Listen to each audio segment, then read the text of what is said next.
Hello mga chik, kamusta? Bago ako pauwi ng apartment, may nadaan ako mga maliliit na cute na dogs dito sa labas ng grocery.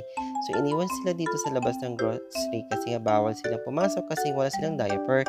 At diba ang kikit nila, naka-Halloween costume ng mga to. Alam niyo ba dito sa Japan, mahilig ang mga Hapon sa mga aso, dog lover mga yan. Pero hindi ka basta-basta pwede mag-alaga dito ng mga pet. Kung allowed yung apartment mo mag-alaga ng pet, pwede ka mag-alaga. Pero yung sa aking apartment, hindi ako pwede mag-alaga ng mga aso or any kind of pet. Diba ang kikit nila? Actually, may kasama akong bata dyan. Tinitignan namin itong mga maliliit na asong ito. At ganito ka-safe dito sa Japan. Tignan mo, iniwan lang ito sa labas ng grocery at walang bantay.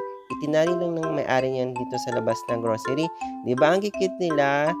And ganito talaga dito sa Japan, dog lover ang mga yan. Siguro yung may-ari nito is matanda na kasi usually